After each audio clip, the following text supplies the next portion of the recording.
नमस्कार। सरोकार टेलिभिजनको कार्यक्रम सरोकार विशेषमा यहाँहरूलाई स्वागत छ।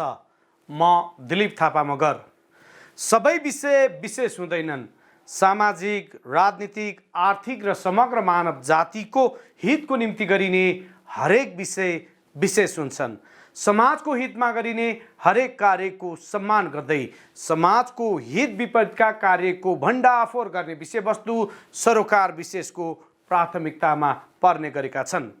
दर्शकहरू, आजको सरोकार विशेषमा प्रधानमन्त्री केपी ओलीको तेस्रो कार्यकालबारे चर्चा गर्नेछौँ।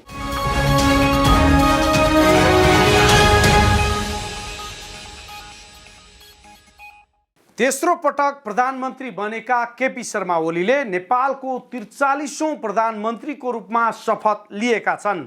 बिहिबार राति राष्ट्रपति विद्यादेवी भण्डारीले एमाले संसदीय दलका नेता ओलीलाई प्रतिनिधि सभामा सबैभन्दा ठूलो दलको नेताको हैसियतमा प्रधानमन्त्रीमा नियुक्त गरेपछि शुक्रबार शपथ ग्रहण गरेका हुन्।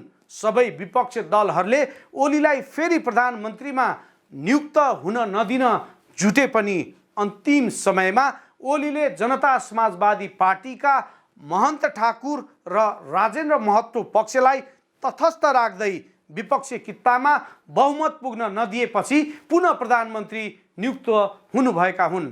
पुनः निर्वाचित भए पनि नयाँ मन्त्री परिषदमा पुरानै अनुहार देखिएका छन्।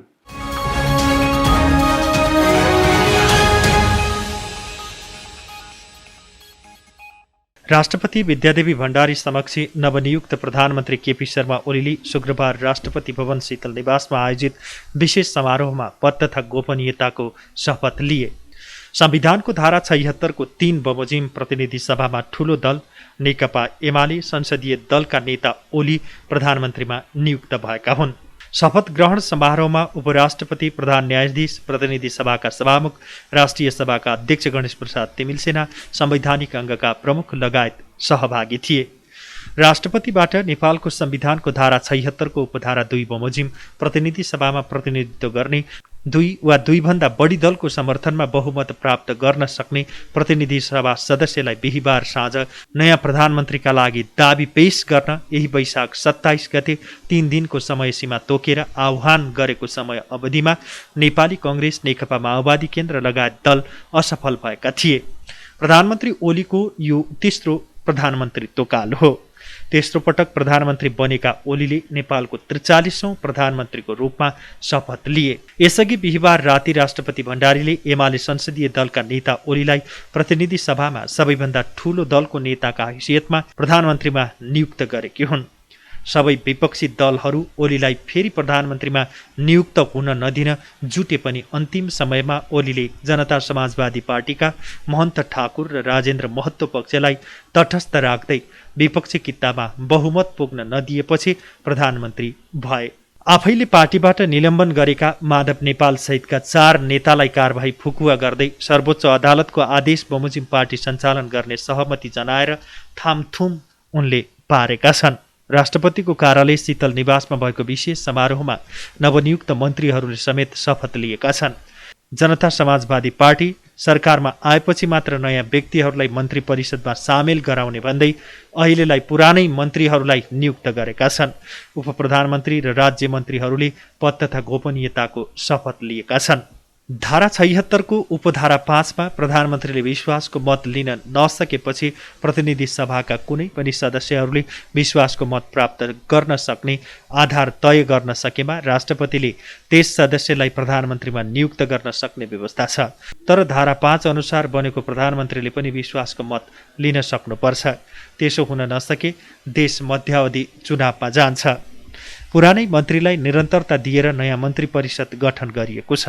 नयाँ मन्त्रीहरूले पनि पद तथा गोपनीयताको शपथ लिए। शपथ ग्रहण समारोहमा उपराष्ट्रपति नन्दबहादुर पुन, सभामुख अग्नि सापकोटा, प्रधान न्यायाधीश चोलेन्द्र शमशेर जबरा, राष्ट्रिय सभाका अध्यक्ष गणेश प्रसाद तिमिलसेना लगायतका विशिष्ट अधिकारीहरूको उपस्थिति रहेको थियो। राष्ट्रपति कार्यालय शीतल निवासमा पुरानै मन्त्रीहरूले पुनः जिम्मेवारी पाए। उपप्रधानमन्त्रीमा ईश्वर पोखरेल, गृहमन्त्री रामबहादुर थापा, परराष्ट्र मन्त्री प्रदीप कुमार ग्यावाली, हामीले अनुभूत गरिरहेका छौँ। जलवायु परिवर्तनका यी असरहरू र आगामी दिनहरूमा सम्बन्धमा यो जनजन बढ्दै गएको छ। दुःखको कुरा हो कि हामी आफूले गल्ती गरिरहेका छैनौँ, तर अरूले गरेका गल्तीहरूको सजाय भोगिरहेका छौँ। यो कुरा चाहिँ हामीले जबरजस्त ढङ्गले विश्व मञ्चमा स्थापित गर्न जरुरी छ। त्यसका लागि हाम्रो अहिलेसम्मको हाम्रो प्लान आउने अक्टोबरमा COP26 को पूर्व सन्ध्यामा हामीले चाहिँ हाइब्रिड मोडलमा चाहिँ सगरमाथा संवाद गर्नुपर्छ भन्ने छ। त्यही हिसाबले नै यसका तयारीहरू हामीले अघि बढाउनु जरुरी छ। यसका अलावा हामीले ब्रेन सेन्टर मार्फत डायस्पोरा नलेजलाई, डायस्पोरा एक्सपिरियन्स र स्पटिजलाई नेपालको विकासमा जोड्न खोजेका छौँ। अरू विभिन्न कामहरू थालनी गरेका छौँ। गत वर्ष हामीले नेपालको परराष्ट्र नीति एकीकृत अद्यावधिक र त्यो स्वरूपमा नयाँ पहिलो हामीले नीति प्राय तर्जुमा गरेर कार्यान्वयन गरेका छौँ। त्यो कार्यान्वयनको निम्ति हामीले विभिन्न ओभरसाइट मेकानिजमहरू पनि बनाएका छौँ, कार्यान्वयनको गुणवत्ता लागि, कार्यान्वयनको प्रभावकारिताका लागि। र हिजोदेखि नै यी खालका समस्याहरू हामीले भोगिरहेका छौँ। अनि अझै पनि नेपालको बाह्य सम्बन्ध सरकार र खास गरेर परराष्ट्र मन्त्रालयको एउटा चाहिँ भनौँ न समन्वयमा त्यही मूल्यबाट चाहिँ परिचालित हुने कुरामा बेलामा अझै पनि समस्याहरू देखा परिरहेका छन्। उद्योग वाणिज्य तथा आपूर्ति मन्त्री लेखराज भट्ट, ऊर्जा जलस्रोत तथा सिँचाइ मन्त्री टोपबहादुर रायमाझी, अर्थमन्त्री विष्णु पौडेल, सामान्य प्रधानमन्त्री केपी शर्मा ओली नेतृत्वको सरकारलाई विस्थापित गर्नका लागि अनेक प्रकारका प्रयासहरू यसबीचमा भए। नेपाल कम्युनिस्ट पार्टीमा विग्रह सृजना गर्ने र त्यसको बलमा, त्यसको जगमा वैकल्पिक सरकार निर्माण गर्ने सम्मका कोसिसहरू भए। ती सारा प्रयासहरूलाई निष्फल पार्दै अहिले आज मात्रै सम्माननीय प्रधानमन्त्री केपी शर्मा ओलीले संविधानको धारा 76(3) बमोजिम प्रधानमन्त्री पदको पदभार ग्रहण गर्नुभएको छ। हामीले पनि पूर्ववत ढङ्गले आफ्ना मन्त्रालयका जिम्मेवारीहरू सम्हालेका छौँ। म स्वयंले चाहिँ अर्थमन्त्रीको पदभार ग्रहण गरेको छु। म यति बेला हाम्रा सामनेका दुईटा मुख्य अभिभावनाहरू भन्ने कुरा म राख्न चाहन्छु। कोभिड महामारी जसले सिङ्गो विश्व समाजलाई अत्यन्तै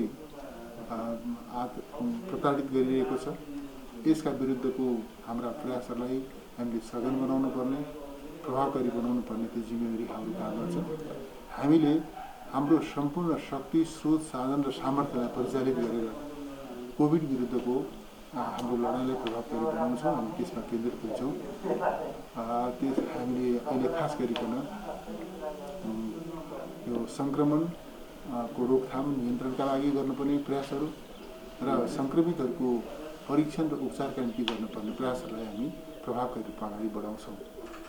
पहिलो कुरा यो छ। दोस्रो कुरो, हामी यो कोभिड महामारीले प्रभावित गरेको अर्थतन्त्रलाई नयाँ ढङ्गले गति दिनुपर्ने, यी कोभिडकै बिचमा पनि हाम्रा आर्थिक क्रियाकलापहरूलाई प्रभावकारी ढङ्गले अगाडि बढाउनु पर्ने त्यो आवश्यकता छ। हामीहरू आगामी आर्थिक वर्षका लागि बजेट निर्माणको तयारीको अन्तिम चरणमा छौँ र यो कोभिड महामारीलाई सामना गर्ने र नेपाली अर्थतन्त्रलाई पुनरुत्थान गर्ने, गतिशील तुल्याउने त्यो सोचको साथमा, त्यो सङ्कल्पको साथमा बजेट तर्जुमा गर्नुपर्ने र त्यसलाई प्रभावकारी ढङ्गले कार्यान्वयन गर्दै अगाडि बढ्नुपर्ने जिम्मेवारी हाम्रो साथमा छन्, हाम्रो काँधमा छ। यो जिम्मेवारी हामी सफलतापूर्वक पुरा गर्ने हिसाबले अगाडि बढ्छौँ र हाम्रा प्रयासहरू त्यस हिसाबले केन्द्रित हुन्छन्। स्वास्थ्य तथा जनसङ्ख्या मन्त्री हृदय त्रिपाठी, शहरी विकास मन्त्री प्रभु शाह, संस्कृति पर्यटन तथा नागरिक उड्डयन मन्त्री भानुभक्त ढकाल, सङ्घीय मामिला तथा सामान्य प्रशासन मन्त्री गणेश सिंह ठकुन्ना, कृषि तथा पशुपन्छी विकास मन्त्री पद्मा अर्याल, खानेपानी मन्त्री मणि थापा, भौतिक योजना तथा पूर्वाधार मन्त्री वसन्त निम्बाङ, शिक्षा विज्ञान तथा प्रविधि मन्त्री कृष्ण गोपाल श्रेष्ठ, सञ्चार तथा सूचना प्रविधि मन्त्री पार्वती गुरुङ। प्रधानमन्त्रीको नेतृत्वमा जो प्रधानमन्त्री मन्त्री परिषद बनेको छ, त्यो मन्त्री परिषदको सदस्यको हैसियतले म पुनः फेरि पनि सम्माननीय प्रधानमन्त्री केपी शर्मा ओलीजीको सक्षम नेतृत्वप्रति सम्मान व्यक्त गर्न चाहन्छु। उहाँलाई हार्दिक बधाई र शुभकामना पनि व्यक्त गर्न चाहन्छु। उहाँको नेतृत्वलाई हामी मन्त्री परिषद र हामी यस मन्त्रालयका सम्पूर्ण सचिवज्यू सहसचिवज्यू र सिङ्गो 19वटा निकायका विभागीय प्रमुखहरू सबैले हामीले त्यो समृद्धिको यात्रालाई पुरा गर्नको निम्ति सहयोग गर्नेछौँ भन्ने प्रतिबद्धता पनि व्यक्त गर्न चाहन्छु। र पुनः फेरि पनि म जुन कार्तिक महिनादेखि अन्त असोज 29 गते होला बहाली भएको, तैपनि हामी कार्तिकबाट आजसम्म यहाँ आउँदा सञ्चार तथा सूचना प्रविधि मन्त्रालयमा जसरी सचिवज्यू सहसचिवज्यूहरू उपसचिवज्यूहरू अधिकृतहरू यहाँका सम्पूर्ण शाखा अधिकृत सुब्बा अन्य यहाँका सम्पूर्ण कार्यालय सहयोगी साथीहरू र विभिन्न निकायका विभागीय प्रमुखहरू, नेपाल टेलिभिजन बोर्ड, गोरखापत्र संस्थान, राजस्व, रेडियो नेपाल, नेपाल टेलिकम, दूरसञ्चार प्राधिकरण, विभागहरू, अब धेरैवटा विभागहरू छन्, सबै विभागहरू, विज्ञापन बोर्ड भर्खर बनेको छ। बस यी सबै क्षेत्रबाट जुन किसिमको मलाई मन्त्री पदमा रहिरहँदा जुन सहयोग पुर्याउनु भएको छ, त्यो सहयोगप्रति म अत्यन्तै धन्यवाद व्यक्त गर्न चाहन्छु। युवा तथा खेलकुद मन्त्री दावा तामाङ, कानुन न्याय तथा संसदीय मामिला मन्त्री लीलानाथ श्रेष्ठ, भूमि व्यवस्था सहकारी तथा गरिबी निवारण मन्त्री शिवमाया तुम्बा आम्फे, श्रम रोजगार तथा सामाजिक विकास मन्त्री गौरीशङ्कर चौधरी, वन तथा वातावरण मन्त्री प्रेम आले, महिला बालबालिका तथा ज्येष्ठ नागरिक मन्त्री जुली कुमारी महतोले पुनः शपथ लिएका हुन्। प्रधानमन्त्री ओलीले 3 जना राज्य मन्त्रीलाई पनि पुरानै जिम्मेवारीमा दोहोर्याएका छन्। शहरी विकास राज्य मन्त्रीमा रामवीर मानन्दर दोहोरिएका छन्। त्यस्तै स्वास्थ्य तथा जनसङ्ख्या मन्त्रालयको राज्य मन्त्रीमा नवराज राउत दोहोरिएका छन् भने उद्योग वाणिज्य तथा आपूर्ति मन्त्रालयको राज्य मन्त्रीमा बिमला विक दोहोरिएकी छन्।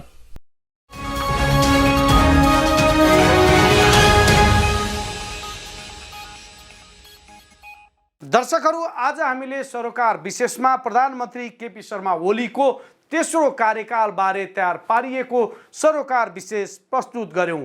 कार्यक्रम सरोकार विशेषमा हामी समाजका तीता मिठा यथार्थबारे जानकारी दिन उपस्थित हुने गर्छौं। आजलाई कार्यक्रम सरोकार विशेष यति नै। सम्पूर्ण युनिटलाई बिदा दिनुहोस्। हेर्दै गर्नुहोला सरोकार टेलिभिजन।